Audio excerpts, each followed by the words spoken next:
Episode शुरू होता है और सुबह हो गई होती है। फिर आईवी टेंट से बाहर निकलती है और फिर कहती है, आज तो मौसम बहुत अच्छा है, सो रहा क्यों ना आज हम शिकार पे चलें। नेक्स्ट सीन में जेना से बाहर जा रही होती हैं। फिर कार्ड कहता है, गुड मॉर्निंग आईवी, आज तो तुम जल्दी उठ गए। जी कहती है, गुड मॉर्निंग, मैंने सोचा कि मैं आज शिकार करने जाऊँ। तुझे कहता है, ठीक है संभाल के जाना। नेक्स्ट सीन में जब मार्केट में होती है, इसे गार्ड गुड मॉर्निंग बोलता है और जे भी उसे बोल के यहाँ से चली जाती है। फिर जैसे एक और गार्ड मिलता है, फिर ये कहता है, सब बच्चों को तुम्हारे ऐसे एनर्जेटिक होना चाहिए। जैसे थैंक यू बोलती है। आगे फिर ऐसे 2-3 गार्ड और मिलते हैं जो इससे कुछ ना कुछ कहते हैं। लास्ट में ऐसे एक गार्ड पाउच देते हुए बोलता है, आईवी क्या तुम नॉनवेज खाओगे। आईवी इससे ये पाउच ले लेती है और थैंक यू बोलती है। आईवी आगे बढ़ती है और जो सोच में डूबी होती है कि सब लोग मुझे जानते हैं लेकिन ये कैसे। सीन सेट होता है जो जंगल में होते हैं। फिर आईवी कहती है, नसी ने फिर से ट्रैप तोड़ दिया, अगर ऐसे ही रहा तो हम कुछ भी नहीं पकड़ पाएंगे। अब हम क्या करें। मैं गर्मियों के दौरान जितना हो सके उतना पकड़ना चाहती हूँ ताकि मैं कुछ पैसे बचा सकूँ। तभी सेल यहाँ पर आ जाती है और उसके मुंह में बहुत सारे खरगोश होते हैं जो इन्हें आईवी के सामने रख देती है। आईवी कहती है, कैसे तुम मुझे दे रहे हो, तुम बाकी में बहुत स्मार्ट हो, थैंक यू। आईवी फिर देखती है और फिर कहती है, जो 9 खरगोश हैं लेकिन ये सही सलामत हैं, सेन ने इन्हें कैसे पकड़ा। खैर छोड़ो, मैं भी काटने पर ज़्यादा ध्यान देती हूँ। मीट बेचने के लिए उनका फ्रेश होना बहुत ज़रूरी है। फिर आईवी इन खरगोश के मीट को काट के इन अलग अलग पत्तों में पैक करती है और फिर पैक करने के बाद ये कहती है कि सोरा उठो, हमें मीट बेचने जाना है। अब आईवी के मन में आवाज़ आती है। फिर ये कहती है, क्या सच में सेन अडेल्ला है। जो बिल्कुल बुक में बने हुए अडेल्ला की तरह दिखती है लेकिन ये खतरनाक नहीं है।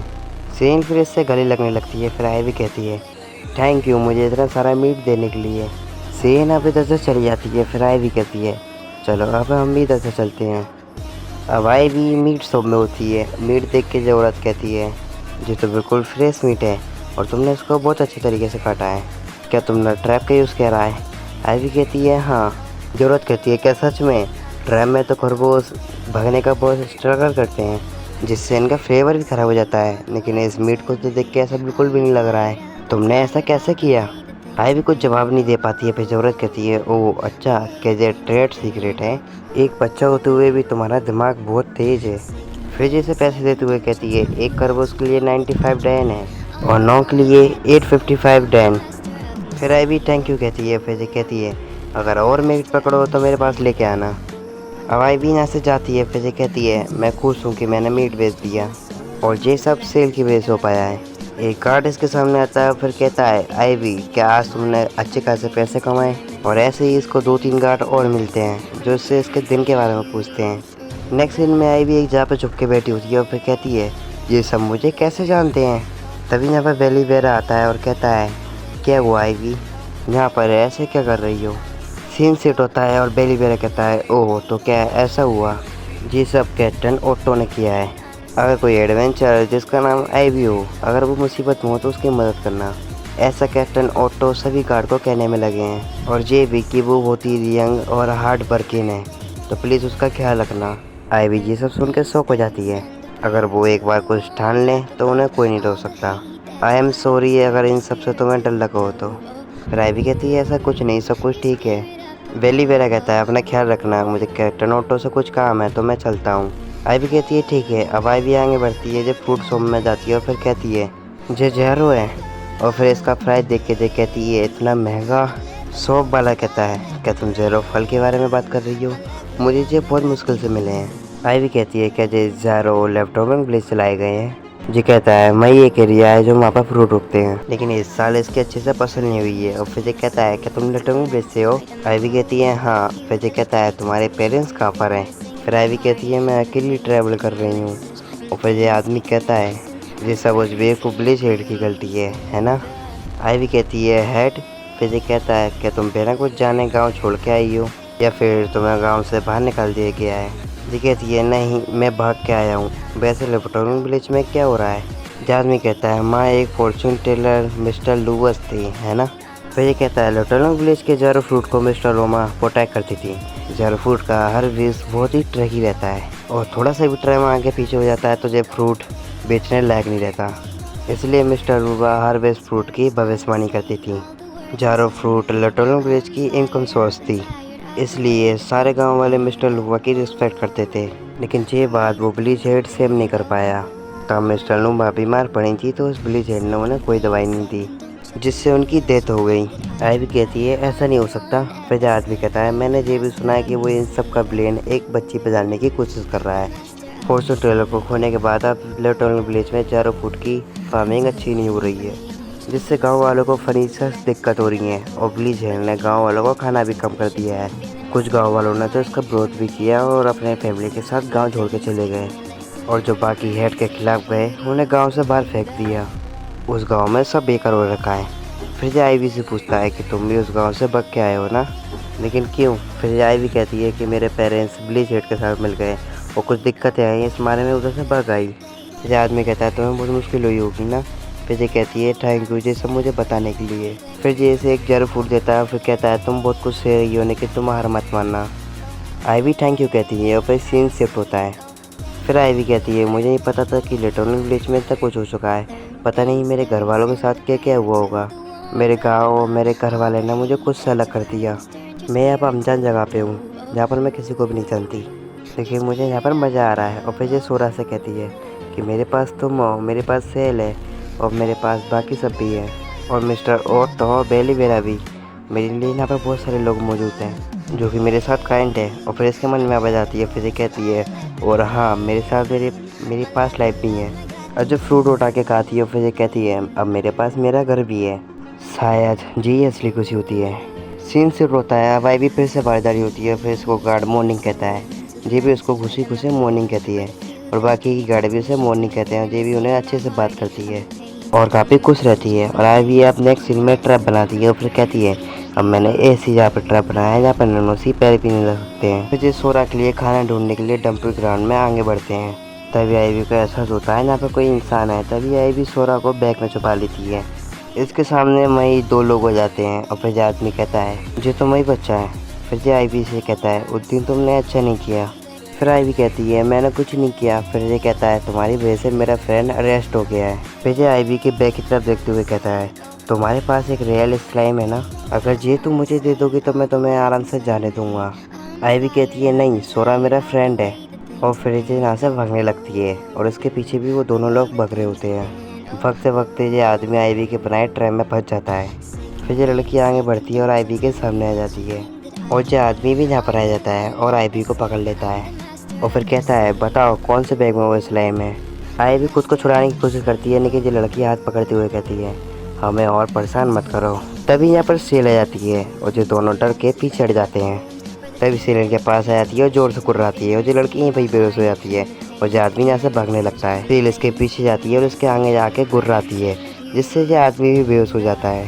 और फिर ये इसको पकड़ के आईवी के पास लेकर आ जाती है। फिर आईवी इसको थैंक यू कहती है और इन दोनों को बेहोश पड़ा देख के कहती है कि सेल ने रैबिट को भी ऐसे ही पकड़ा होगा। अब यहाँ पर ऑक्टो और बेलीवेरा भी आ जाते हैं और फिर सेल छुप जाती है। फिर ऑक्टो कहता है आईवी क्या वो तुम थे, क्या तुम्हें कोई चोट लगी है? बेलीवेरा कहता है हम जंगल में पेट्रोलिंग कर रहे थे तभी हमें मॉन्स्टर की और कुछ लोगों की चिल्लाने की आवाज़ आई, तभी हम यहाँ पर आ गए। आईवी कहती है वो जी लोग थे। सीन सेट होता है और फिर ऑक्टो कहता है जो 4 एडवेंचर वो तुम्हें परेशान कर रहे थे वो अब अंडी अरेस्टेड हैं और वो लोगों को इंजाम लगा के उनसे सामान लूटते थे। उनके क्राइम को एडवेंचर गिल्ड में रिपोर्ट कर दिया गया था। और फिर ये कहता है उन 2 लोगों को अभी कुछ समय पहले पकड़ा है, वो दोनों मर्डरर्स हैं, इसलिए उनको जेल में डाला जाएगा और उनका मां से छूटने का कोई चांस नहीं है। और बाकी के 2 थे उन्हें कुछ लंबी सज़ा सुनाई जाएगी, तो उनका भी छूटने का कोई चांस नहीं है।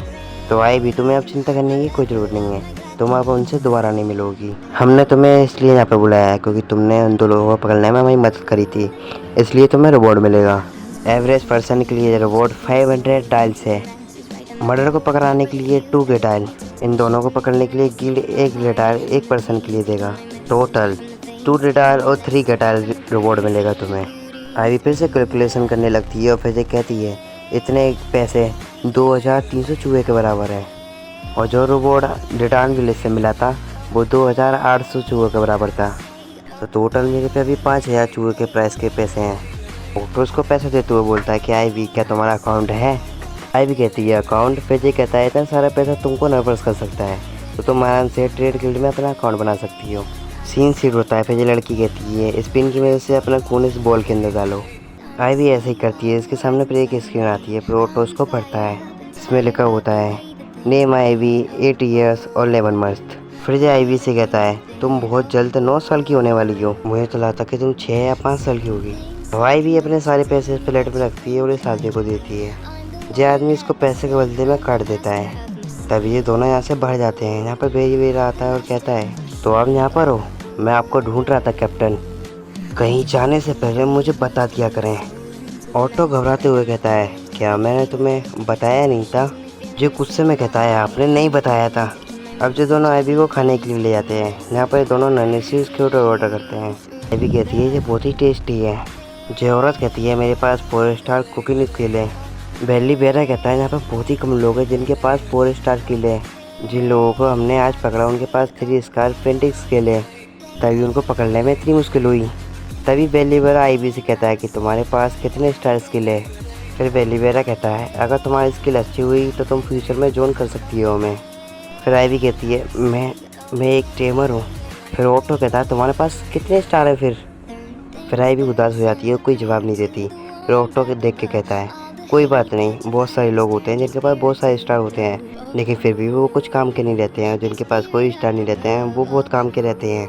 और कई लोग रहते हैं जिनके पास सिर्फ एक स्टार रहता है, लेकिन फिर भी वो बहुत अच्छे और बहुत तारीफ के लायक रहते हैं। बेली बेरा कहता है तुम्हें अपने आप पे गर्व होना चाहिए।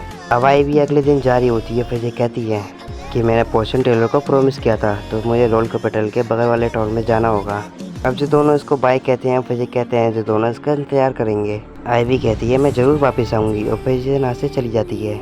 जो दोनों अब आपस में बात करते हैं और फिर बेली वेरा कहता है कैप्टन वो दोनों एडवेंचर के हिसाब से और ट्रेड गिल्ड के हिसाब से लटरमी ब्रिज वाली जगह है जिधर सबसे कम वाली स्टार लड़की पैदा हुई थी। ऑटो कहता है क्या तुमने गाँव छोड़ के जाने वाले लोगों की लिस्ट चेक करी? जी कहता है हाँ मैंने चेक करी, लेकिन उस बच्चे का नाम किसी में भी नहीं था। ज़्यादातर लोग अपनी फैमिली के साथ गांव छोड़ के भगे थे, लेकिन सिर्फ एक 8 साल की लड़की अकेले भगी थी। फिर ऑक्टो कहता है तो क्या इस लड़की का कोई सीक्रेट है जिसकी वजह से इसने अपना जेंडर भी छुपाया है? शायद वो मेरे ऊपर ट्रस्ट नहीं कर पाई। फिर ऑक्टो कहता है इससे ये पता लगता है जो कुछ भी उसके साथ लटोरल विलेज में हुआ उससे कितना गहरा सदमा लगा है। एक दिन वो तुम्हें ज़रूर सच बताएगी। ऑक्टो कहता है हाँ मुझे भरोसा है कि वो एक दिन मुझे ज़रूर सच बताएगी। और इसी के साथ ये एपिसोड एंड हो जाता है। तो गाइस इसका पार्ट 6 एंड हो चुका है, लेकिन ये वीडियो एंड नहीं हुई है। लेकिन मेरे को इस सीरीज़ पर कुछ अच्छा रिस्पॉन्स देखने को नहीं मिल रहा है, तो मैं इस सीरीज़ को कंटिन्यू रखूँ कि नहीं, आप सब इस कमेंट में ही बता देना मेरे को, फिर मैं इसको सीरीज़ को कंटिन्यू रखूँगा। और अगर वीडियो पसंद आई हुई हो तो लाइक कर देना। और अभी के लिए बाय।